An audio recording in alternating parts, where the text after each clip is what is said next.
to the live stream. We have done some major improvements since the first stream. So, first off, if you're watching us on TikTok, you are now able to actually see what everyone else is seeing on YouTube. Second off, we've been able to update, and if you can't tell, OBS now has my deck on it where you can follow me on all my social medias, as well as it has a frame on it. And actually, let me go and do one more thing because I did have the chat in here. Or at least I started setting it up. Where'd it go? Oh, there it is. It's just only on one. So let me move it around. So now it is on all of the share screens. You guys now can see my... I'm just going to show you a little behind the scenes. We now can see the... Well, right now you guys are on the middle share screen. Hello, Jasper. Welcome to the stream. You can see my left screen if it wants to cut to it. I guess it does not. Let me just switch out studio mode for a moment so you guys can see. I wonder if I have it mixed up.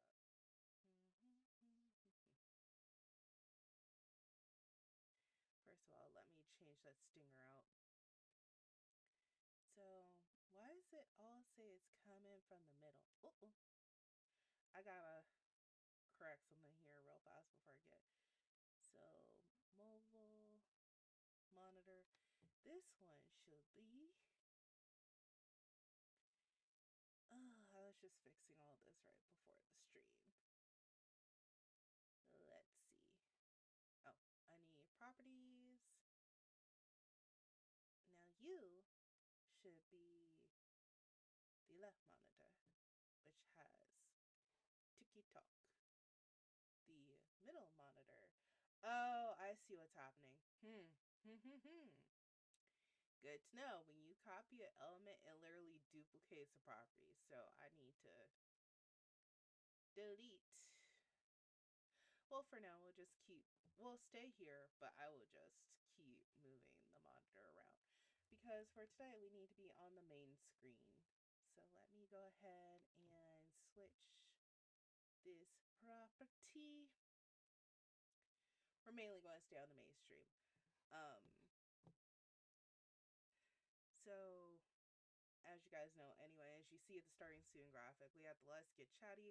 I realized I don't need the thank you for tuning in twice, so you'll only see this one when we're ending the stream. I kind of want to add a timer to this. And then, yeah, that's our background that we're currently... I didn't press okay. I hope y'all are seeing what I've been seeing. If not, that's fine. I'll start over. So we have our main one, which is starting the stream. Let's get chatty. I realized I don't need to thank you for tuning in. So I'm just going to leave this one in. I found this one that's inspo from someone else's Canva design. I don't remember the creator. Maybe I can find who it was to give them credit.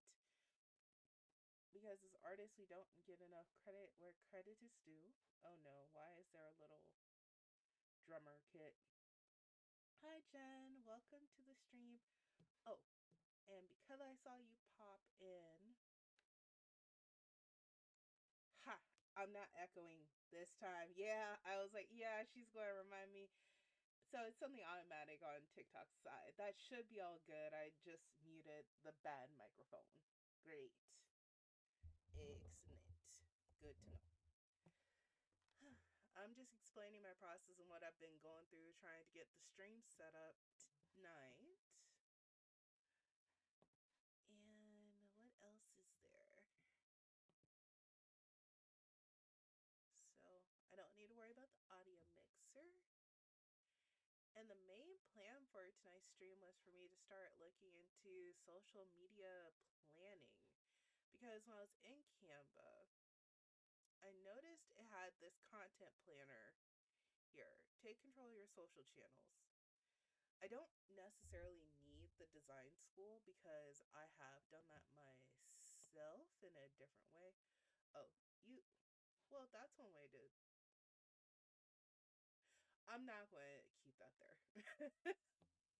But that is a workaround for chat accidentally. Thank you for all the likes, too. Okay,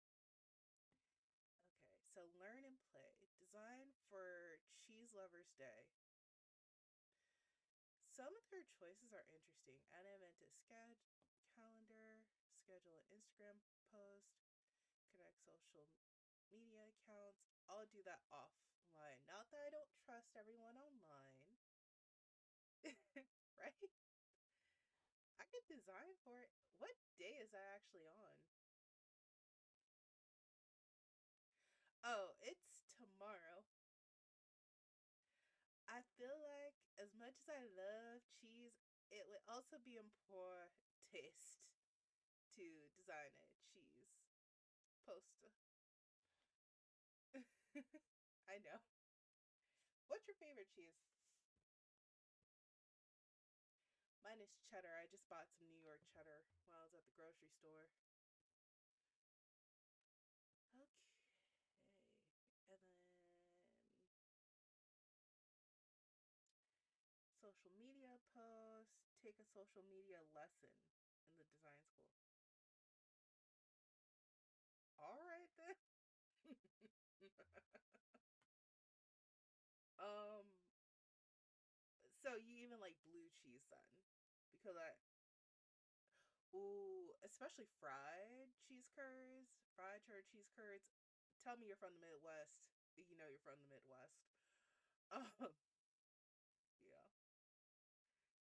Hello, anime. Okay. That's fair. Okay. Master social media. Not that I need a certification at the end, but I'm just curious on if there is one. At the end of this, plan ahead, build your community. Because there's this one that's happening on Canva,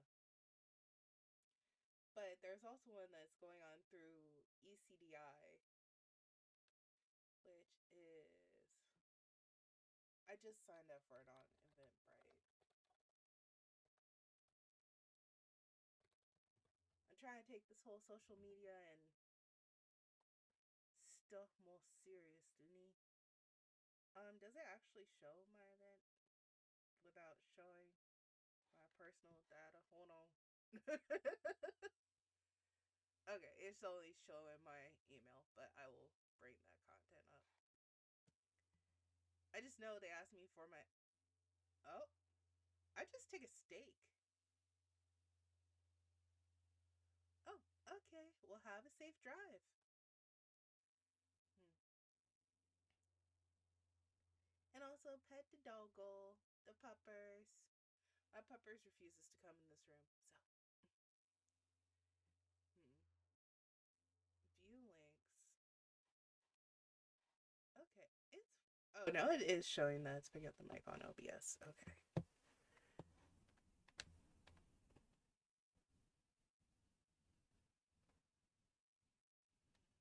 And I know that I could just ask AI, but I also don't want to abuse AI. Oh, this is supposed to be captioning stuff. Enable. Where's the source? I hope. No, because this is a virtual camera. It shouldn't be picking up the audio on it, too. Hmm. SandCam toner. Enable. Okay. And let's see, where is the text supposed to pop up? Okay, this is a side quest, but it's a side quest that is necessary. How to set up captions in OBS. I want to call them subtitles. Because I've always said this. I want to make sure that everything is as accessible as I can make it. Just the animation. To set up OBS, use a third party like SPF. Let's listen to this first person. Taxes was feeling I am under not pressure. sponsored by any ads they show on Now this taxes stuff. is an open door to new turbo. Okay, somebody asked about bringing captions into OBS Studio. There are a number of different ways that you can do this, but the one I want to show you today involves this plugin, closed captioning via Google Speech Recognition. I'll include the link in the description to this one, but essentially from this page, we can click on the Go to Download option.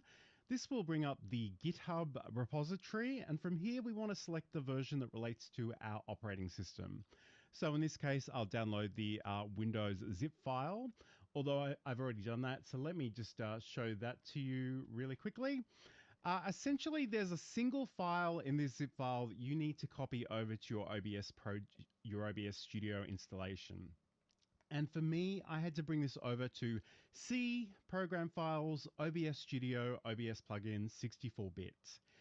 The drive letter will likely change if you've got a different hard drive that you're working with, but essentially that is where you want to copy this file to. So once you've done Mm. that, you can head over to OBS Studio. And now if we go up to the tools option, we have a new option down here called closed cloud. That might have just accidentally solved the problem I was having earlier tonight because I downloaded another thing. What did I download? I downloaded a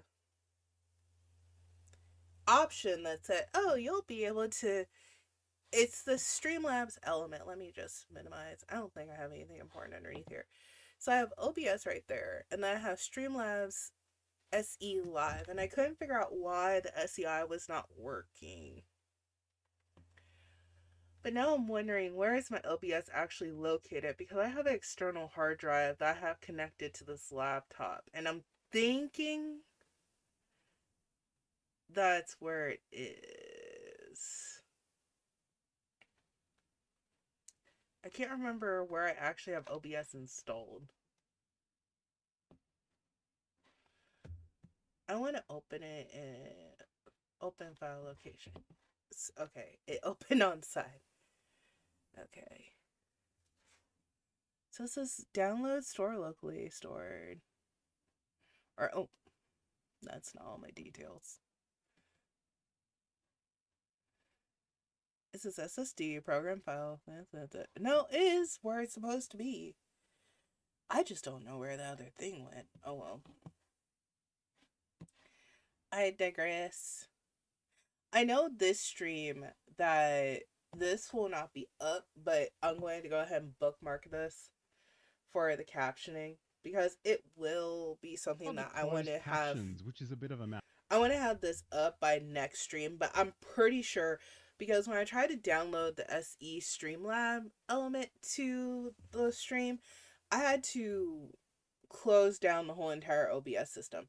And what I don't want to do is have to close out the stream to reopen it for YouTube. TikTok, you guys will be fine. Well, mostly fine. Ew, that's not good. Speaking of puppers, my puppers was on the screen. Okay. Anyways, let's go back to this. Really should be titled co-working session with someone that cannot make up their mind. I digress. Okay. Where was I? I have minimized all these. Okay. Mention that Eventbrite event, which I also should just share this out in general. Refund policy. Hello, Mina. Welcome to the stream. Let's see. Master social media video. I don't. 12 lessons, 23 minutes, online at your own pace. Between this stream and my next stream, I got 23 minutes. So let's just go ahead and kick this into gear and do the thing. Oh. Hold up. Gotta sign in. Enjoy some lo-fi with Lo-Fi Girl while we wait.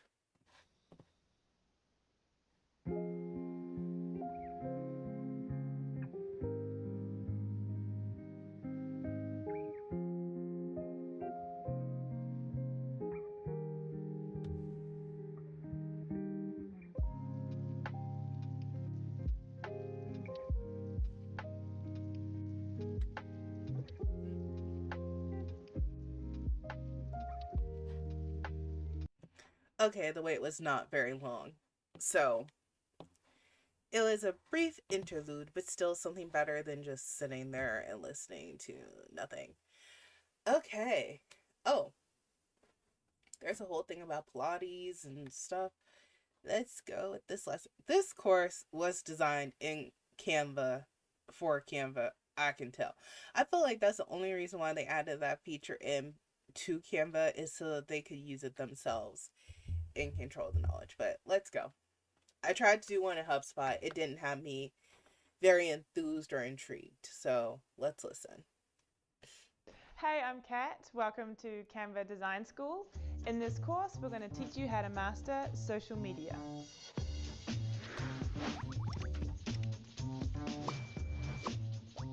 Likes, shares, hashtags, algorithms. The world of social media can seem pretty complex, but it doesn't have to be. At its heart, it's a place for us to communicate and interact with one another. It's about building relationships, growing communities of like-minded people.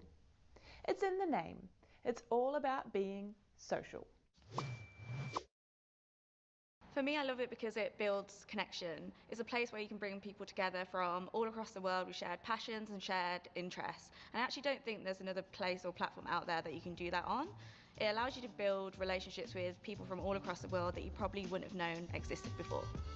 Did you know over 50% of people are more likely to buy a brand they follow online? So you want to give them a reason to follow you. Whether you're just starting out or looking to brush up on your social skills, the trick is to think about where you are, where you want to be, and how you'll get there. So, are you ready to master the art of social media marketing?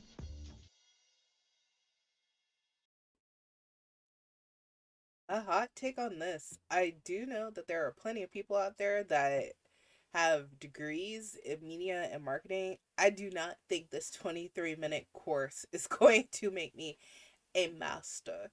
And because this is my business page, I do want to let people know I did used to host, and you'll see because my Instagram is going to indefinitely change.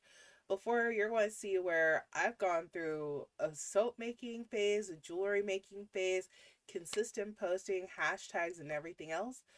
So I've been there, I've done that. I understand maximizing SEO and everything else. This is just more of a refresher course for myself so that I can remember how to do it because I'm a little bit rusty.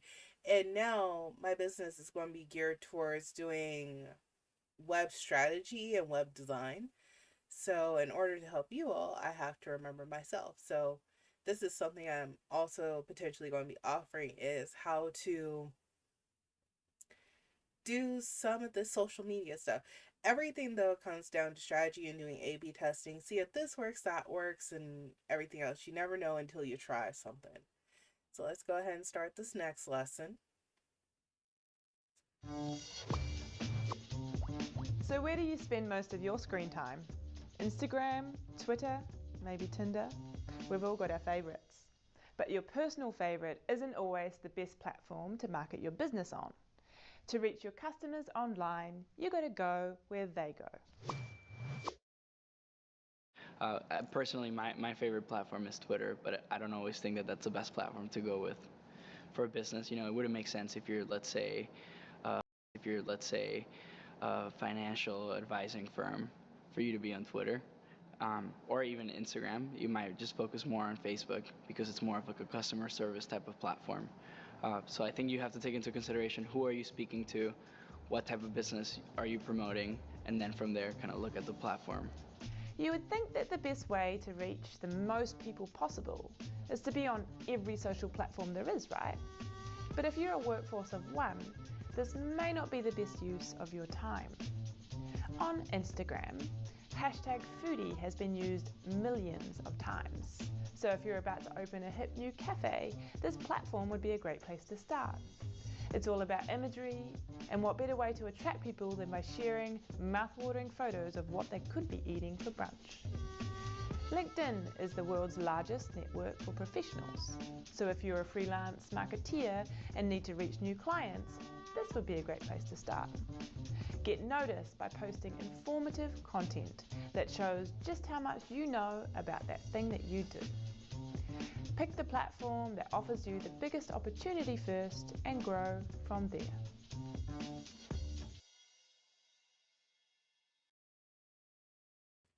I guess this is going to be more of following a tutorial and then giving my opinions as well. Because I'm even looking on my actual... I don't have my glasses on tonight. Oh well, that's fine. I'm looking on my screen, and probably people are highly confused on, well, if this class just said, okay, you only need a few social medias based on what it is, I have a purpose for each one of these. YouTube is still the biggest platform out there, and trying different things and doing their new features puts you in front of a new audience. I am more of a business to business recruiter, essentially, where I'm trying to get my business to help other businesses with their websites and making sure that they're functional. We're not just web designing for back in the 1990s. TikTok is also a good place as well, because a lot of people on there will quickly provide feedback about their website experience. So say for instance someone is on TikTok. I know there's been a lot of Etsy controversy happening where their shops are randomly being shut down and everything else, and they're complaining about the problem. A good chunk of them, thank goodness, were web designers in the past or have some kind of web design experience, so they're able to get themselves back up lickety split and quick. That doesn't necessarily happen for everyone though, so I would try to be there to catch some of those people that are falling. Like she said, LinkedIn is the best place for a business to business professional. She mentions freelancers that are trying to find other marketing people to work with. That's a good platform for me as well, because you need marketing. They're the content, they're the writers behind everything. Designing and making sure that it's an effective strategy, good timing, that's where I would step in more for. Facebook, I don't know, I'm just not ready to let go of that platform yet. Instagram, I could get rid of in general. It's just that you have one meta, you might as well use them all. And then something that she didn't mention in this tutorial at all is places like repurpose.io. I was about to say restream.io. That's for OBS, but repurpose.io can help you with reposting your content on different platforms. And also, it looks like Canva has built in, at least I have their premium membership. So Canva has this built in with a content scheduler.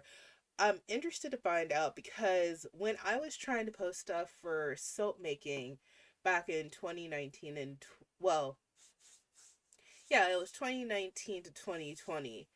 Their content scheduler was not very good. When I tried to use it, it was causing me to have issues where I had to be signed into places, I had to do this, I had to do that, and it wasn't really working, I think, the way it was intended. So I ended up going with places like Later to try to schedule the content to go out. But at the end of the day, a content planner is just a planner. So we're going to move on to the next video and just see what it says. Oh, right, the whole finished lesson. Confettis. There's only one way to keep track of the progress you're making on social. Set some goals and then measure them. There are tons of things you can measure on social media, but it comes down to what you're trying to achieve. What's going to get you closer to where you want to be? Measure that. People talk a lot about return on investment with social media, and in that marketing space it's so hard because return on investment, it is kind of like an airy-fairy concept. The one beauty with social media is that you can give those facts and figures specific to how many people have seen that post, what is their age bracket, what is their relationship status. You can really drill down into that, and particularly with social media you can see who is engaging with your post to get an idea of who your audience is as well. So how do you decide on your goals? If you're just starting out, you want to get your business noticed. So brand awareness could be your goal.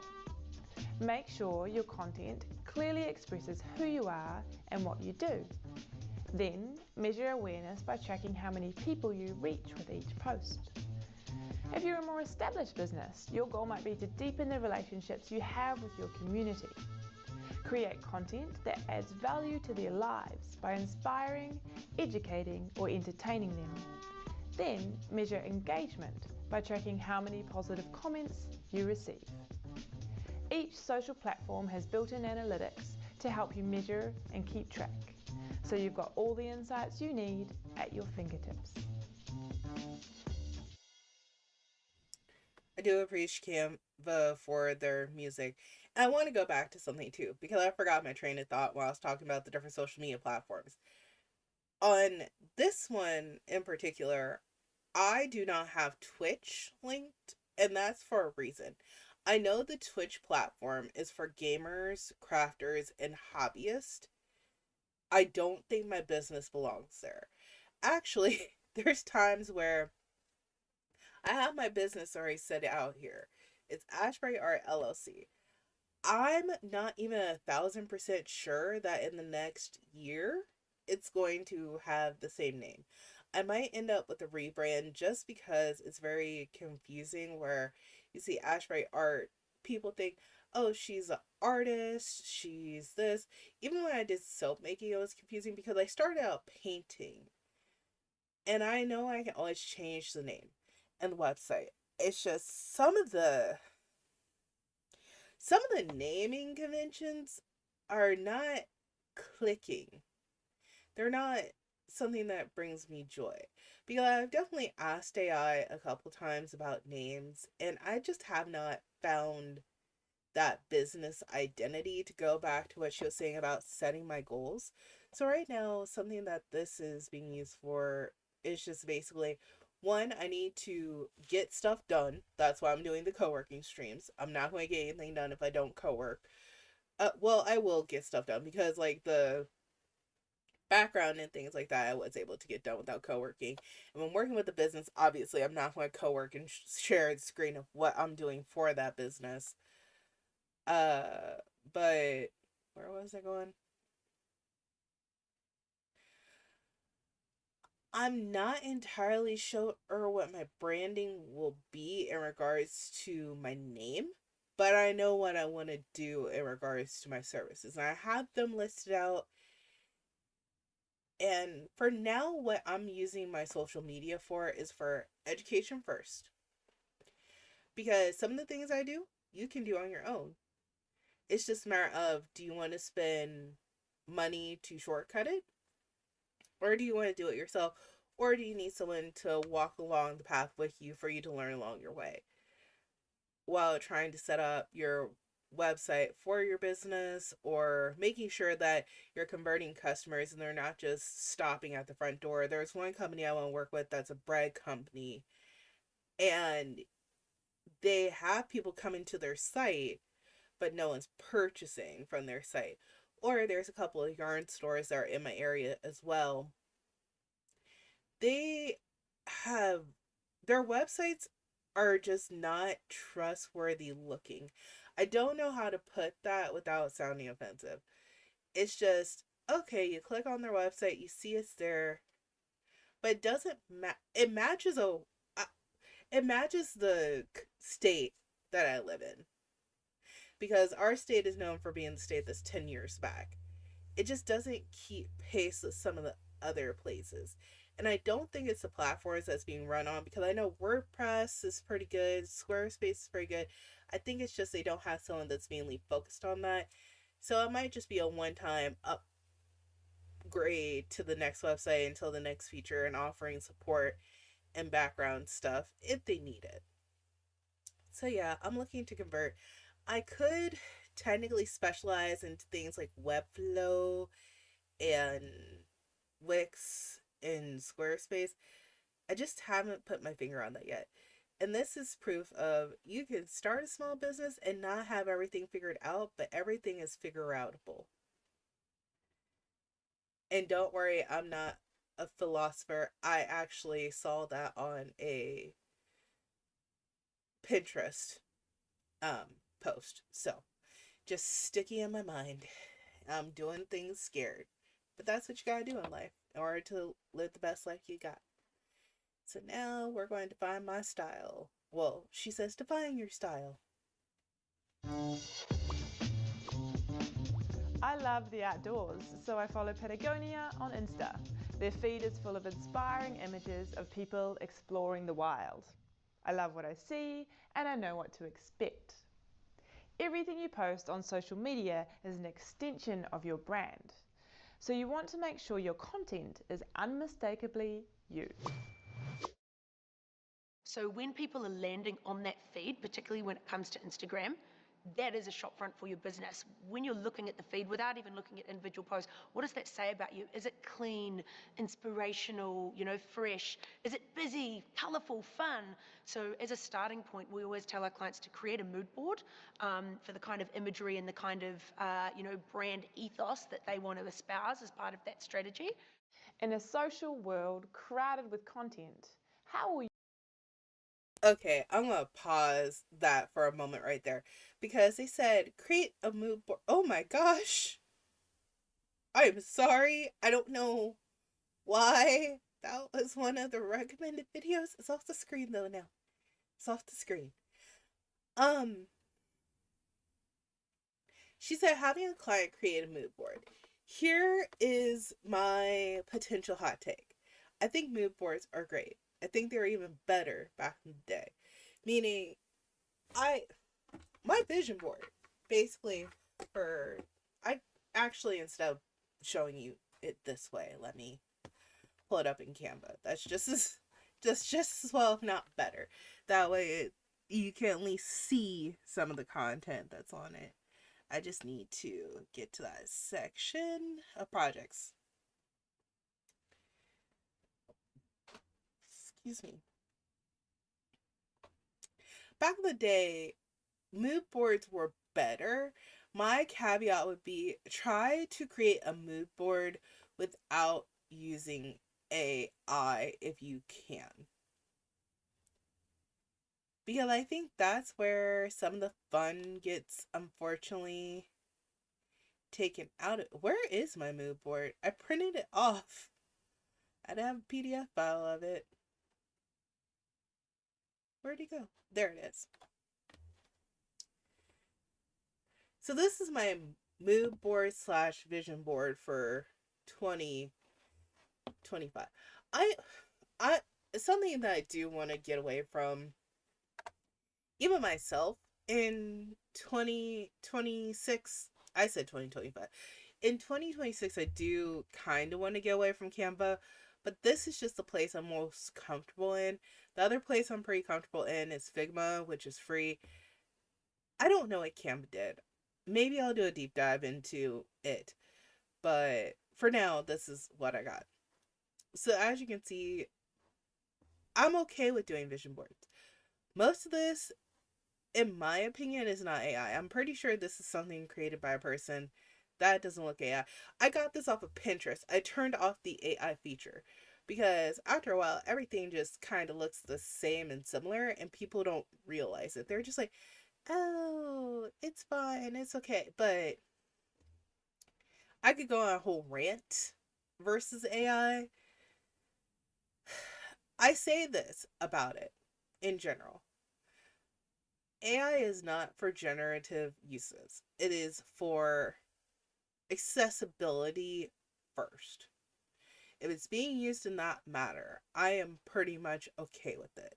Trying to find outlines, trying to find information, you will end up, because I tried to use it a lot with my business plan last year, and you end up losing your voice and identity because it's trying to basically assimilate your tone to make sense. Sometimes it can help with structure, because I'm someone that bounces around. You'll see that even when I might edit this video down.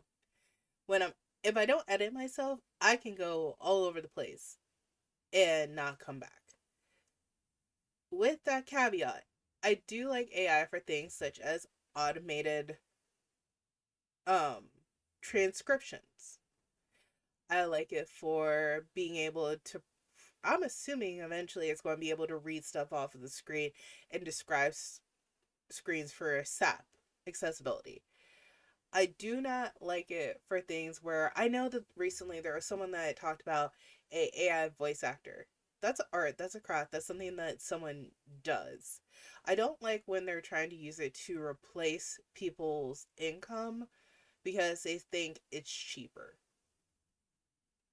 Just because you can cut corners doesn't mean that's right. I'll stop my piece on AI there and keep moving. Your posts stand out from the rest. Make sure there's a thread of consistency that runs through all of your designs. Maybe that's your color palette, maybe your font style, or the same photo filter. By the way, consistent design doesn't have to be boring design. A great way to achieve a unified look, but also keep it interesting, is to create one template style for each of the content types you post. So one style for memes, another for videos, another for inspirational quotes. Having a few pre-made templates will also save you some time when you're posting on the go.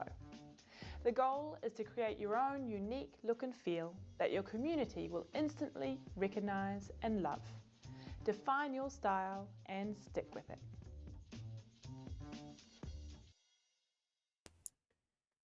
I think.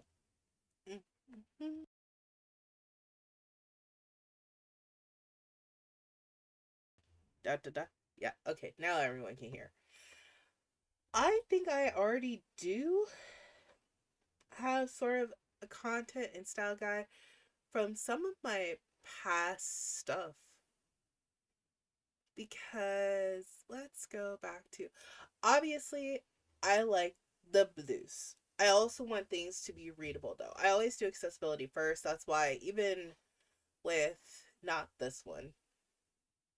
This one's not going to show up right, but you can see I'm modifying this template right now currently because I want to be sure to be able to include the captions right there. So that's why that screen's darker.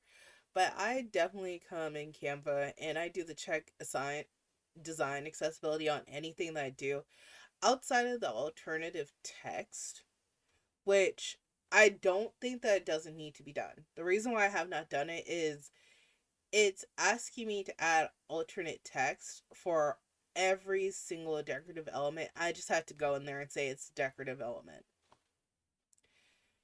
That's the only thing that I don't use it for. But that's something that I've learned from my experience with doing UX design and research in some of my apprenticeships. It's just making basic needs. And also, I know there's a whole topic that I need to cover about ADA accessibility stuff that's happening because apparently there was a small business that was feeling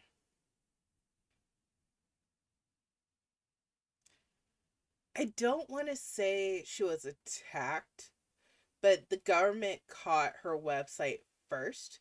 I've not actually seen her website or anything else like that. That might be a topic that we end up covering on one of these live streams because I'm going to turn these live streams into podcasts. Hello, Angs. Oh, well, you're here, you're gone. You're 1 minute, the next minute you're gone. Anywho.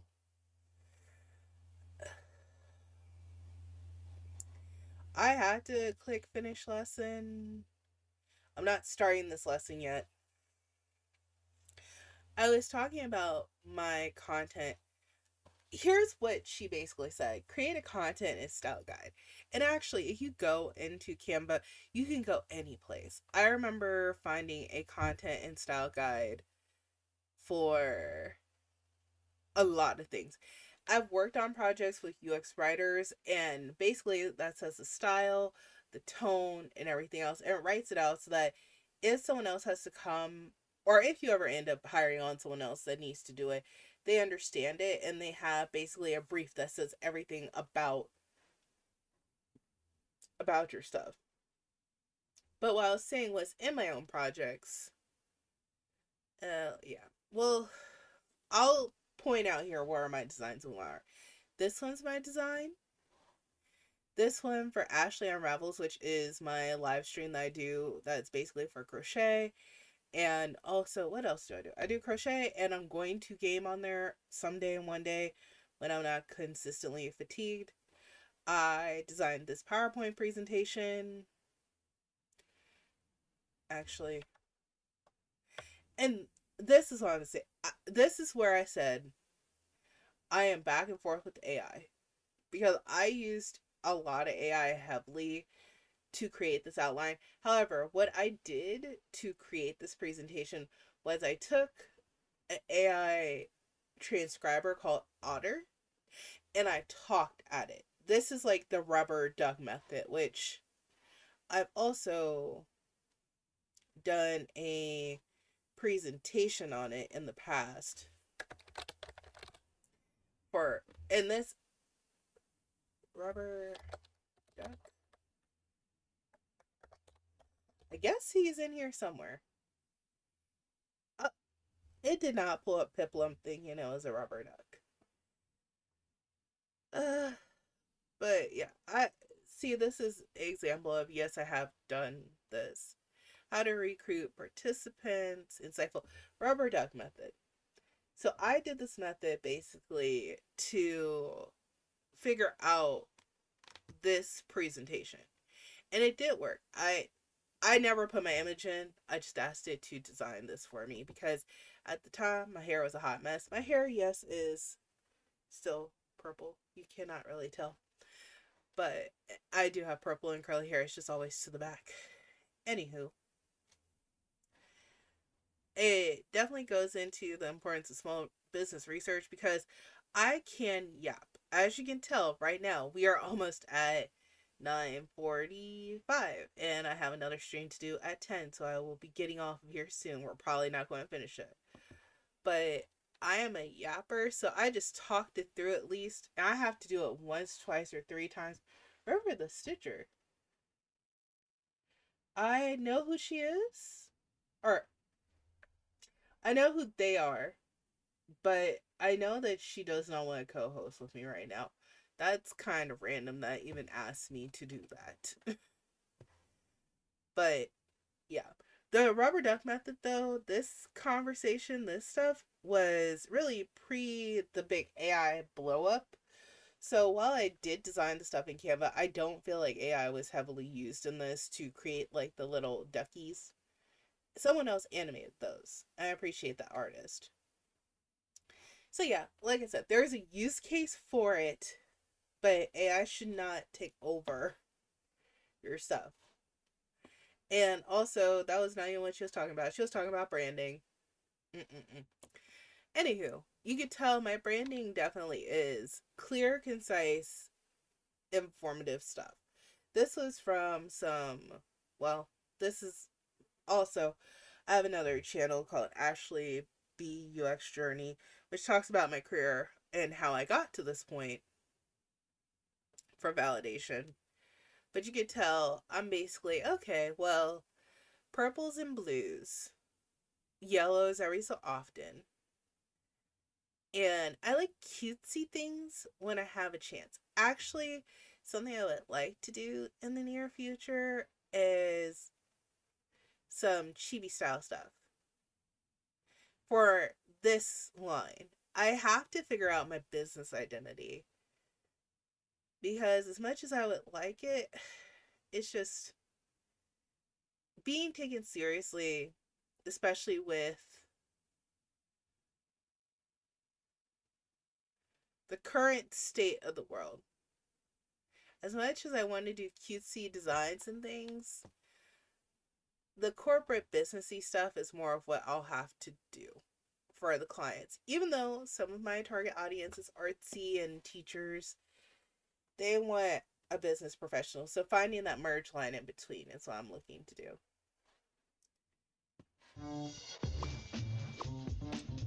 Every social channel gives you different ways and tools to visualize your ideas. Express them with a tweet on Twitter or a glimpse behind the scenes on Insta Stories. It's all about visualizing your ideas in the most engaging way possible. You need to think about the format that will best communicate your message. There's so many different post formats and types out there now. I think it's very easy to just pick something new and something innovative, but you really need to think back to the objective of your post. What are you trying to communicate, and what's the best way for your audience to understand that? Our brains love visuals. We actually process images 60,000 times faster than words. then good news is social platforms offer lots of ways to transform your message into engaging content. Infographics, polls, carousels, the possibilities are endless. Are you sharing your latest exercise routine? Show a step-by-step guide with a carousel post. Are you deciding on colours for next season's activewear range? Use an Instagram poll to put the choice in your customers' hands.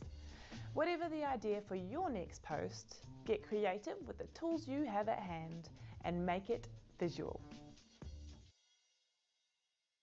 I don't disagree with anything that she said. I've done all those methods in the past. Um, I do know making a decision in a poll, it depends on the industry. Because if you're making a product, if you're using a product from the past, that could be good. If you're using a current product that you're in process of making, depending on the processes to make it, that might not be feasible. My example would be soap making, and why I kind of transitioned away from doing that is because soap making takes a month before it's able to be sold. So if I'm sitting here asking someone to make a decision of what the next soap is, that soap would not be released until February. And keeping people's reminder, making the soap, having the BTS, that all is very time consuming. How many more of these do I have? I don't know how far I've gotten.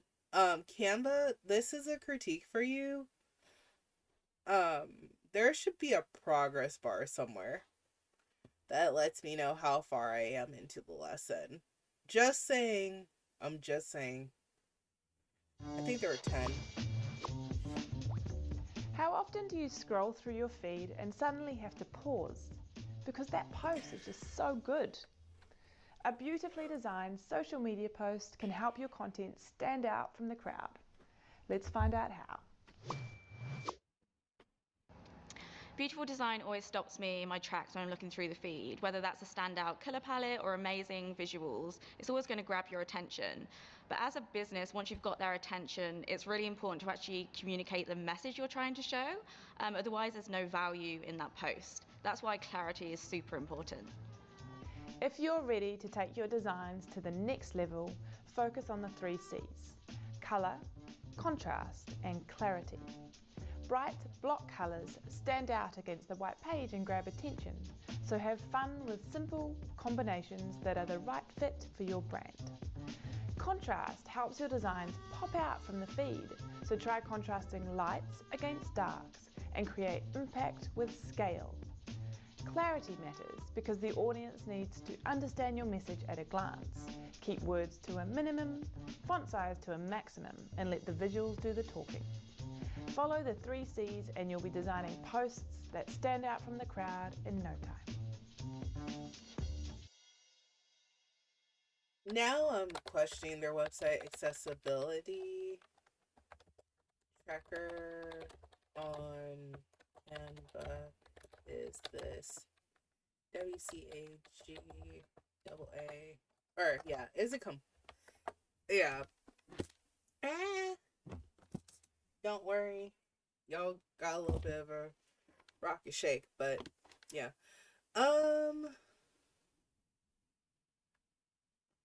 Is it?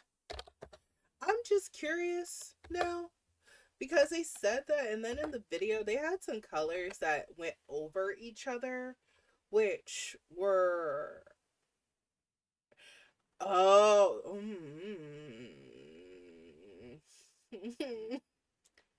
no.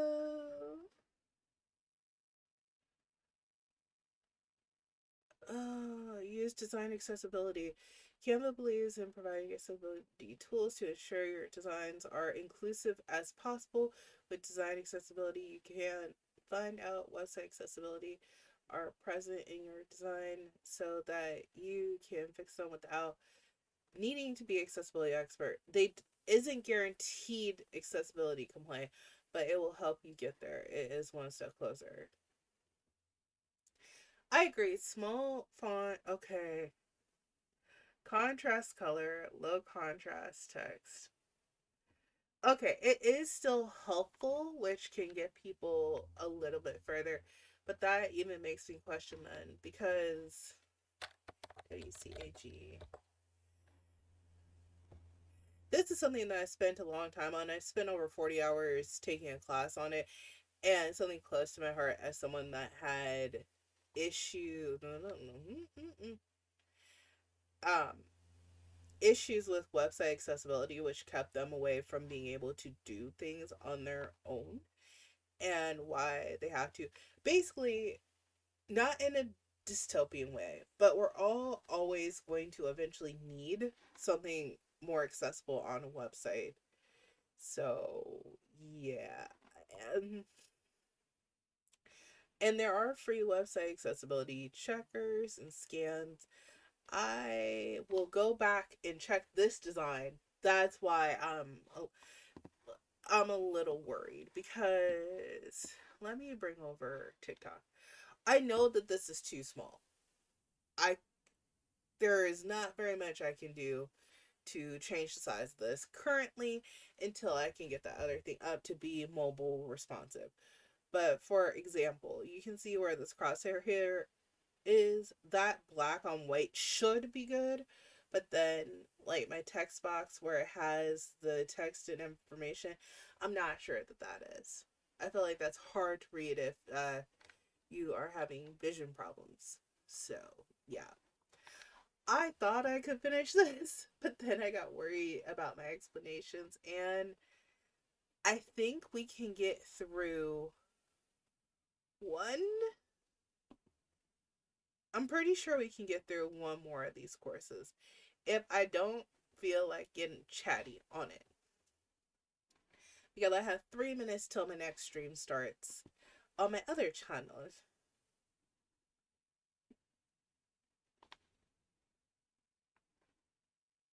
How long is this video? It's okay, we can get through this one. Videos are what we like to call thumb-stopping content. The movement, the animation, the emotion. We just can't look away. And did you know? Videos get 3 times as many shares as text and images combined. The word is out, video is in. So we have so many clients that want, 1 minute, 2 minute videos, great for a brand story on your website, no problem. Social media, short, short, short. Most videos, people drop off at 3 seconds. That's when most people, it's like this, like 80% of people are not watching your video after 3 seconds. So short, snappy, grab people's attention straight away, because that's what it is. People are scrolling through it. It's got to be an instant thing with social media. And if you're asking them to take action as well, you've got to ask them to do that. It's got to be a short process. There are so many ways to create engaging videos. The approach really depends on the purpose. Telling a story about your ethical supply chain will be different to promoting a mid-season sale. Sometimes all you need is a snappy video that stands out. Other times you need a bit more of a story. A story should stir emotions in people, whether that's tears of laughter or sadness. Emotions will form connections with your community. So ask yourself, what do you want your audience to feel? Use your time wisely. Those first 3 seconds matter most. That's your opportunity to inspire the audience to keep on watching. And if you don't have the budget for high-end production, don't worry. Your phone camera and Canva's video tool will become your best friends. This is showing me I definitely need to prioritize having the vertical option, because right now I don't appreciate these videos that are popping up. The vertical video right now could have been very helpful during the stream for a couple of the stories that I have said and have told, to make them repostable to someplace like YouTube Shorts and other places. Hello, welcome to the stream. Someone is liking, but I don't see who came back. So, yeah. And on that note, oh, enjoying your donuts. And I'm just asking because I'm actually about to head out. I did not finish these lessons. Did you get home safe though, Jen? Hoping that's a yes, since you're giving donuts. Awesome. Okay. Just want to make sure. It's windy, it's cold, and everything else up there. But for tonight, like I said, going to go ahead and wrap up the stream. I need to make a center one. It's on my to-do list.